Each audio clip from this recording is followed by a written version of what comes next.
Assalamualaikum. Saya akan menyampaikan apa yang saya sampaikan pada tanggal 2 September 2022 pas saya mengisi khutbah Jum'ah di Masjid Al-Hikmah Pengadilan Negeri Jakarta Pusat.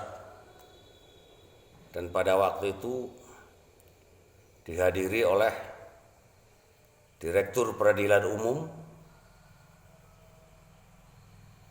kemudian oleh Panmud Muda Pidana Mahkamah Agung.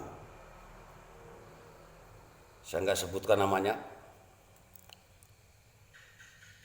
Dan pada tanggal 15 Juli saya juga mengisi di sana di tempat yang sama dengan judul Skenario Terbaik Pembunuhan Berencana dan Pelecehan Seks. Tapi saya sampaikan itu bukan kasus yang terjadi di negara kita yang lagi heboh, saya enggak. Itu Al-Quran murni. Kemudian tanggal 2 November saya sampaikan yang judulnya Makar yang paling bagus, melebihi makar manusia, walaupun sama-sama baik, apalagi makar jahat ya. Tentunya wa nabluukum bisyarri wal khairi fitnah. Aku uji kamu dengan keburukan, dengan kejelekan dan kebaikan. Yang namanya orang diuji keburukan, saya katakan tidak ada yang mau. Siapapun namanya manusia diuji buruk itu nggak mau. Agamanya apa saja, kalau udah diuji buruk pasti menolak. Tapi itu hak prerogatif Allah, kekuasaan Allah yang tidak bisa ditolak oleh siapapun.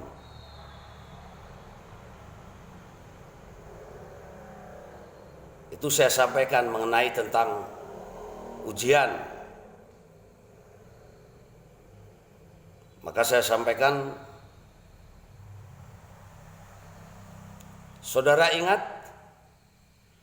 ketika Habib Rizik diuji dengan pornografi,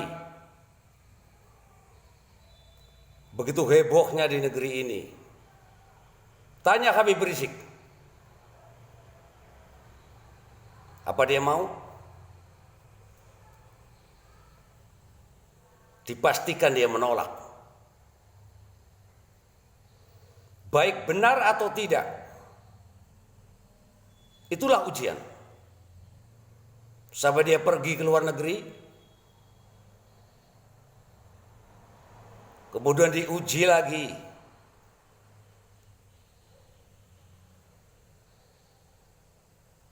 FPI-nya organisasi, semua orang bangga dengan organisasi, termasuk FPI dan Habib Rizik sebagai pimpinannya. Dipastikan dia tidak mau kalau FPI dibubarkan, apapun alasannya. Tapi itu terjadi.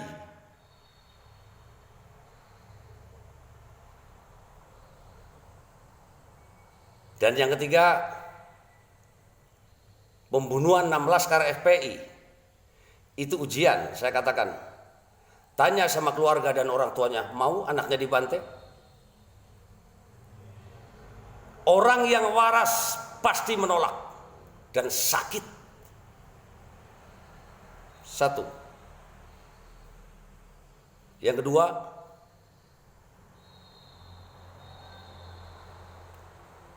Allah membuat sesuatu kejadian yang sama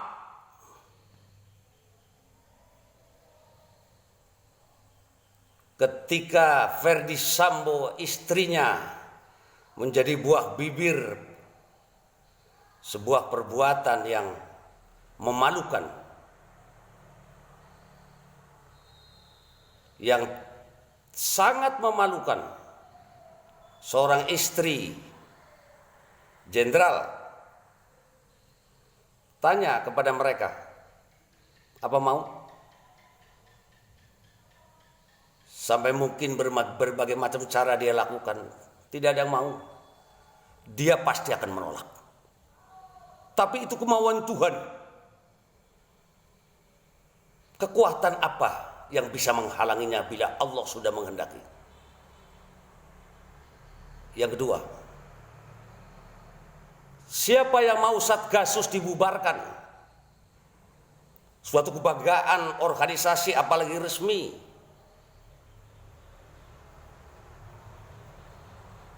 Itulah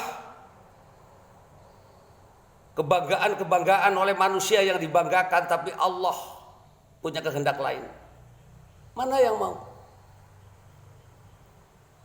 Saya yakin mereka yang terlibat dengan Satgasus tidak mau dibubarkan. Bahkan berusaha dengan cara apapun dia mau mempertahankannya. Tapi Allah punya mau. Yang ketiga, polisi tembak polisi. Tanya sama orang tuanya, Brigadir J, apa dia mau anaknya mati? Apalagi karir sedang menanjak. Pasti dia menolak. Tapi itulah kemauan Tuhan. Maka saya katakan ujian tidak ada yang mau menerima ketika ditimpa keburukan. Tapi siapa mau menghalangi melawan bisnis Tuhan? Habib Rizik mau menangis dengan dipermalukan pornografi? FPI semuanya akan tidak rela ketika sudah dibubarkan. Kemudian ketika sudah dibunuh mereka akan tidak ridho, tidak rela. Padahal itu kemauannya.